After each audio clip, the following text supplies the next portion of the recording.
Are you a kingdom minded entrepreneur looking to start a business inside the trades? Or maybe you're a Christian business owner looking to scale your business. If so, I'm creating a one stop shop for creating jobs, making disciples, and serving the city inside the trades. Each weekday, Monday through Friday from 3:16, we're going to start interviewing different business owners in different trades and learn how they create jobs, make disciples, and serve the city. And if you'd like to join me on a seminar on how to start and scale a business inside the trades, I'd like you to visit the asyougo.network today and sign up. And also, I'm looking for some business owners that are actually using their business to fulfill the Great Commission.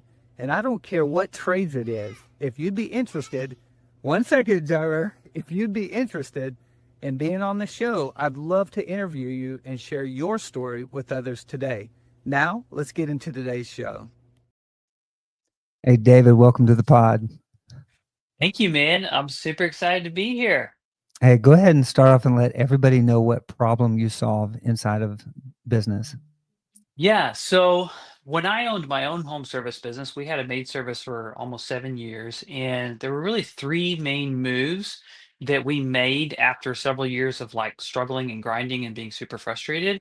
That we literally 4x'd our business in a 12-month period, and then we ended up 9x'ing in 4 years before we sold it for multiple six figures. So the three moves that we made is just pricing correctly. A lot of people, I even had to talk to one of my clients about this the other day in pressure washing. They just aren't pricing correctly. They're still undershooting their bids. And then packages, selling packages. When we started selling packages, man, our close rate went through the roof and like our average ticket went way, way up. So we improve average ticket for people. Most of my clients do like 30 to 90% improved average ticket within just a 2 or 3 month period.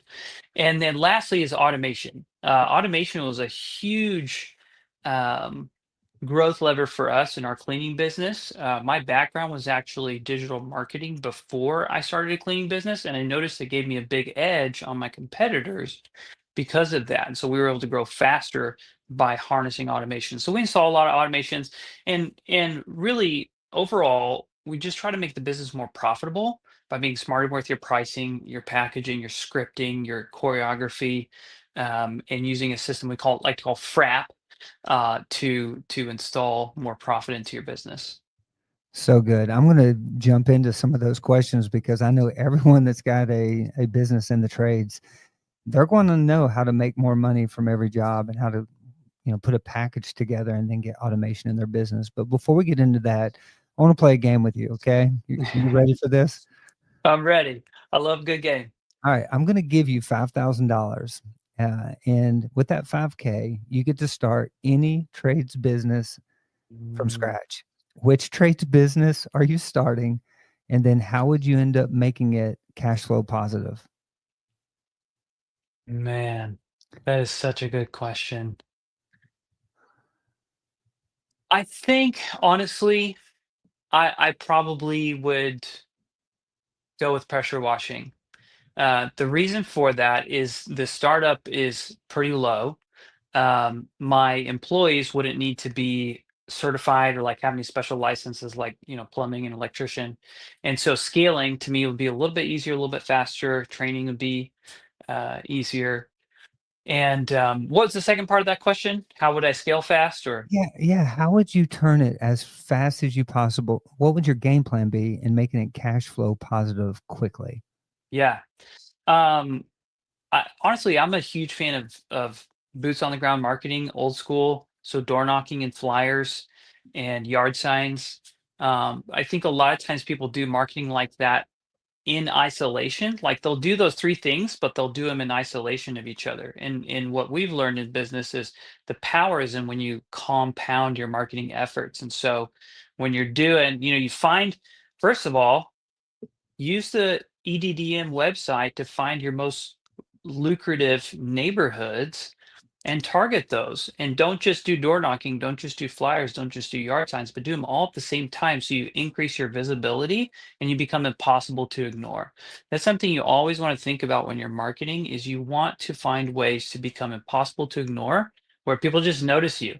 And the way to do that is to really stack all those things on top of each other, and then get in your local Facebook groups too, and just start adding a ton of value. Um, that's how I would do it. And I might honestly use ads as well, uh, but you don't have to in the beginning. Okay, I'm digging in a little bit. You mentioned some things that I know folks that are listening are going to want to know more about. You mentioned go to EDDM website so you can Mm. target the neighborhoods that you want. Walk me through or walk somebody through this as if they're entering it into their web browser and going to do exactly what you're telling them to do. Yeah, so good. I wish I had my computer, but you go to USPS.com. So go to the US Postal Service's website. They have, and like one of their very main menus, so it's really easy to find on the website. It says EDDM tool. So that's every door direct mail. And I wouldn't send every door direct mail to start out with because it's really expensive. But the data you get on their website is insane. It's absolutely insane. So you can literally, let's say you have one customer and you're like, I love this customer. They're the greatest customer ever. And they never complain about price and they never cancel on me. And I just want more people like them. So you put in their address and it's going to pull up their neighborhood. And what's cool is if you use your mouse and you scroll over the mail route and actually show you the mail route that that person's on, you'll see the average household income. You'll see the average, the median household size. So, like how many people live there, um, and the median household age, which is also really important. Those three demographics right there are huge and will tell you so much about your customers. And I learned this because in our business, we would sometimes get sort of trash leads on Google local services, and it'd be like, man, what's going on? What's up with their leads? And I started diving into the demographics of our different customers throughout our service area, which we had like a 25-mile radius service area. And so I was like, oh, well, this part of town over here, their average income's like $60,000. This one over here is like 140. That now it's making sense. You know what I mean? So and then on Google local services, for example, you can actually target zip codes and you can exclude other zip codes based on income. You just do that own research on your own, but oh my gosh, I actually learned stuff like this a long time ago from my friend Josh Latimer. He had a course called the something marketing super course. I forget exactly, but man, it's like really old school, but boy, does it give you some amazing information to make it easier to succeed. That's why I like to call my business Winning Made Easy. I'm trying to make it easier to do the thing. That was such great information. And let me just share with anybody that's listening or processing things you've never done before can seem almost impossible. But Mm. if you'll just follow, you can literally go, do a replay, go back and follow everything that David just shared and play around with it on your browser. Yeah. Find your best customer. That's such great information. Hmm. Yeah, we've never done that. When I hear this, I'm like, okay, I've got work to do after this. Yeah, dude, it makes such a big difference, especially with Google Local. If you really drill down on Google Local and do that, I actually have a whole masterclass on YouTube you can go watch about this. It's like an hour long. I show you how to optimize your Google My Business and your local service ads, and that's one of the main things actually that'll be a money maker for you. Where can I go to find that video? Just type in David Elam. Look for my name, and you might type in David Elam Winning Made Easy, and it'll probably find my profile a little bit easier that way. What great information. I appreciate you sharing that. Now, I want you to think about all the different mistakes that you've made and that you've seen other business owners make as it relates to their scaling or their Yeah. systems or things that cost them a ton of money. What Hmm. are a couple of stories that you can chew on and share right now? Don't have to mention names. You can if you want to, Hmm. but you don't have, unless it's my name, and let other people know. Don't make these type of mistakes when it comes to spending money or scaling your business. Yeah, man, that is such a good question, and it's a loaded one. And I really could, my brain goes in two different directions. So I'm trying to think of like what's going to be most valuable. Would you, let me ask you this, would you say that your listeners are more guys starting out, or are they a little bit established? Maybe they're doing like 20, 30 grand a month, or kind of where we at? I think right now where we are in our show is it's guys that are trying to break 100K. And so these are Okay. guys that are still trying to scale and get out of the truck. Yep. Okay. The I truly believe the biggest move you can make in that early stage is to price right and to sell packages. And when I say sell packages, what I mean is you take what your customers want the most and you create a package out of that. And then you create like a high ticket, we call it a decoy offer, a high ticket offer. Maybe one or two people a year buy it, but you pitch that offer first and it price anchors all of your prospects. Now, let's say your average ticket right now is like $300. Well, what if you had a package that was like 999 and it was the works? You know what I mean? And you always pitch that first, and everybody's like, "Meh." And then you have your core package, which was what really everybody wants. And now you come down to that package, and that one's like $600. Then you take that 300, or sorry, you create a basic package that's like not very desirable. It's just kind of like super, super basic. Like it's only a house wash. I'm not going to do anything else. Or it's only like your concrete cleaning or something. And maybe that's $250 or something. So you make that kind of less desirable. So what happens is it having the high ticket offer and a low ticket offer basically creates like a magnet towards your core offer, and now you're getting higher prices for that core offer. One of my guys literally increased his average ticket by 90% in his first 3 months by doing this. um, it's like amazing. So that is like the biggest money move that you can make, and by not taking action on it you're losing so much profit. And I love what one of my mentors says. He says, stop acting your age. So a lot of guys, we get in this mindset of, well, I'm just a one man show, so I'm okay. I'm like feeding the family and stuff. But it's like, well, do you want to grow this business, or what happened if, like, God forbid, you broke your legs tomorrow? Like you need employees, and you need to be able to pay them well. And to do that, you have to actually charge prices and operate like a business that is, 5 steps ahead of where you are right now. So you got to stop thinking about today. You got to think about like tomorrow and how much money I'm going to need tomorrow to support this ecosystem I'm trying to build for my employees, for my family, for my customers. And we just get in that trap, right? The golden handcuffs where it's like, yeah, I'm making enough to pay the bills and it's like awesome. And I get to take Fridays off now. But like, that's not security. Like you need to actually have a business. That is actually true security. What I heard you say is start with a decoy offer means it's a big Hmm. bundle and charge really high. It's like, hey, this is a ridiculous price, but I'd be really happy if they said yes. Yeah. And then have a basic bottom of the line 249 for 2,000 Right. square feet of concrete or something. And then you move into the job that you really want to sell, and then you end up working Yeah. towards it. Does that sound right? Yeah. Yeah. Absolutely. And actually, created a really cool GPT for this. My wife and I are like AI nerds, and she's working on our certification for consulting and stuff. But created a GPT for this. It's amazing. It'll take any business and like literally write the packages for you and the phone scripts and like all the things and help you price it right. So um, if you go to winningmadeeasy.io and just like fill out your information and then send me a text, um, I can get that GPT to you for free.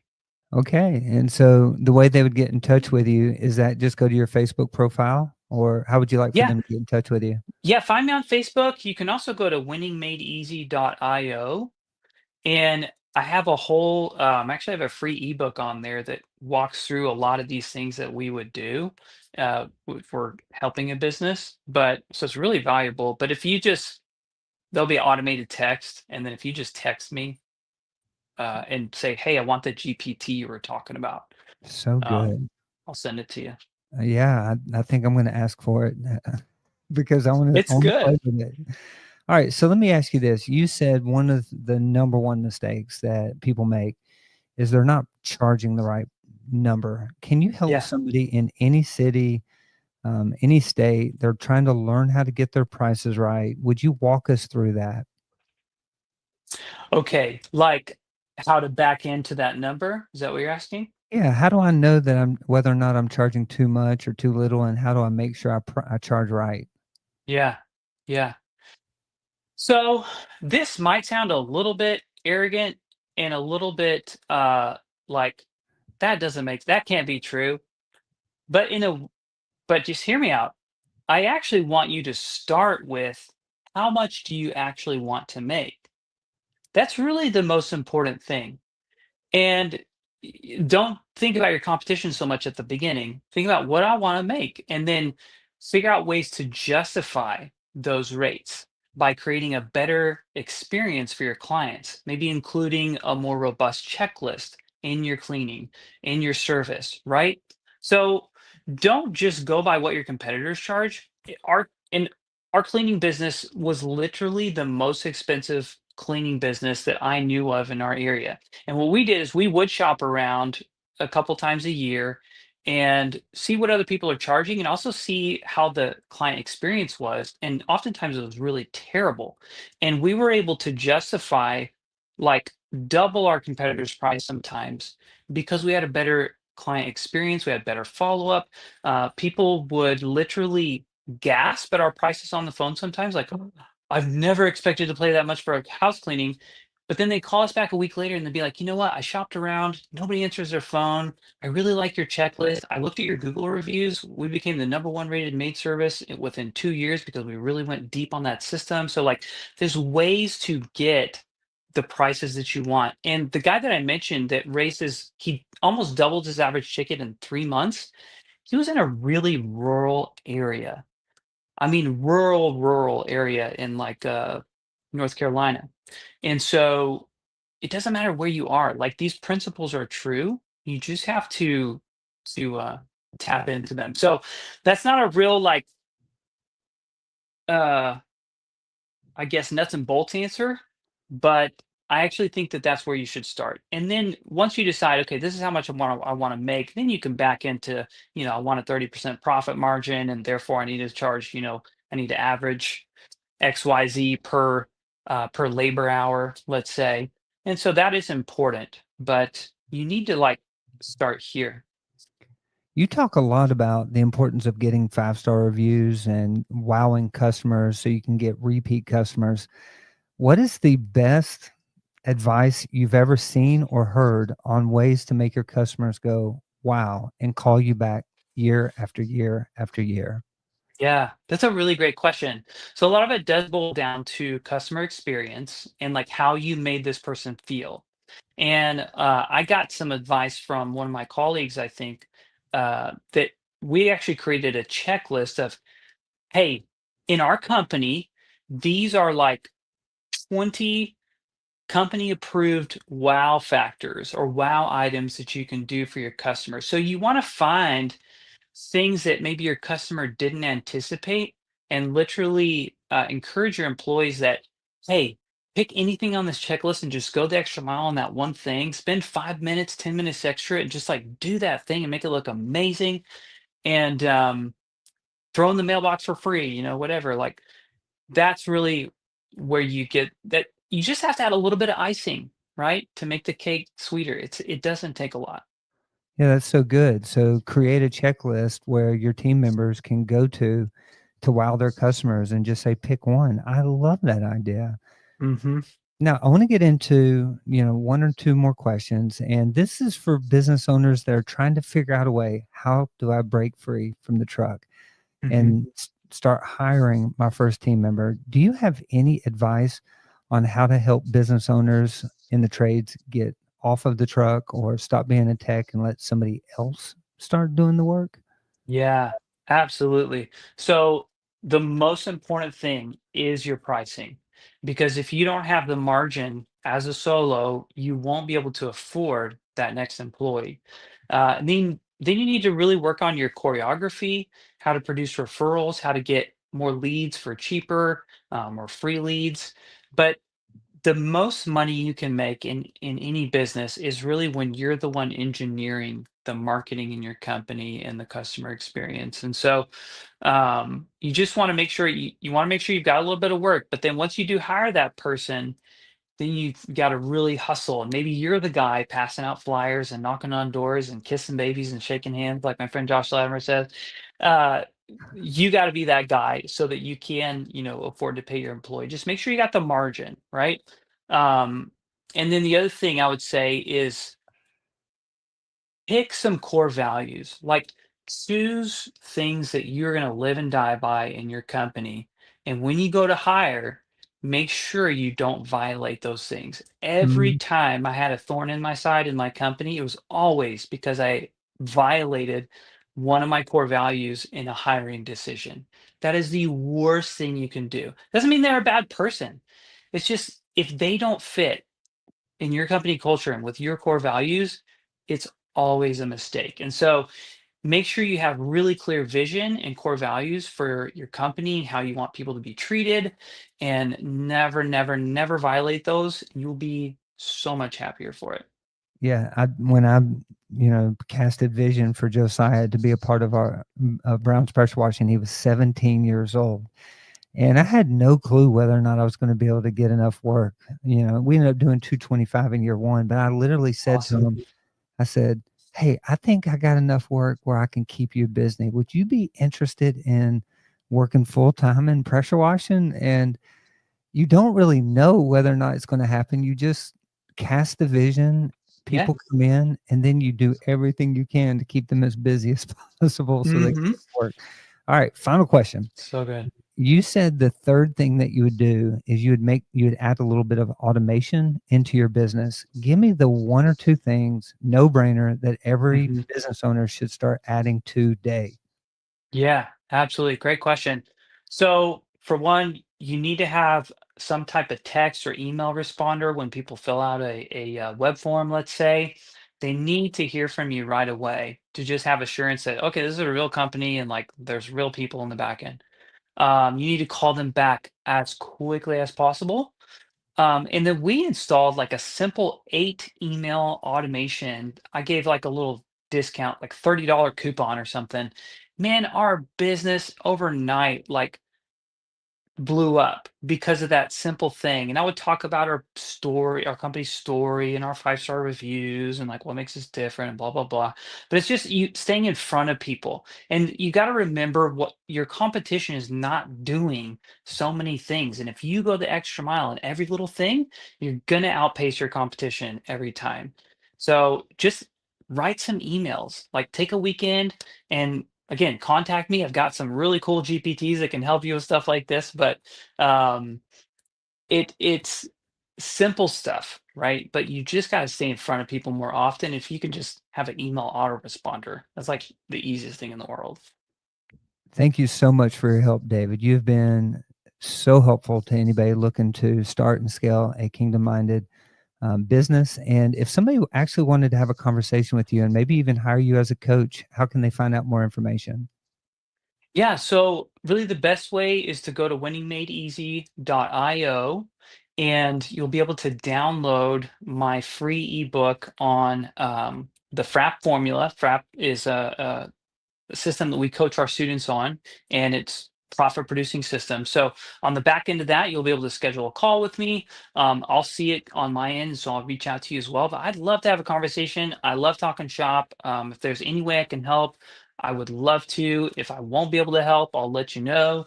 But our students have been seeing some amazing results, and so it's so much fun seeing other people succeed. I know you can relate to this being in business, Josh. It's like once you've been in business for yourself, man, you're rooting for everybody else. It's out there doing the thing. It's like there's no competition. Like we are in this together, and I love helping other people succeed. It's so much fun. Yeah, so good. Thank you for being a guest, and I look forward to having you on in the future. And until then, peace. I absolutely love hearing stories of Christian business owners and kingdom-minded entrepreneurs who start side hustles and scale them into big businesses that make a difference inside the city. If you're interested in learning more about starting or scaling, I want you inside of our community. I am looking for every who that's connected to a trade to come inside of a network, and we all work together on creating jobs, making disciples, and serving the city so we can make an impact and make an income and leave a lasting legacy. And I'll see you at the asyougo.network.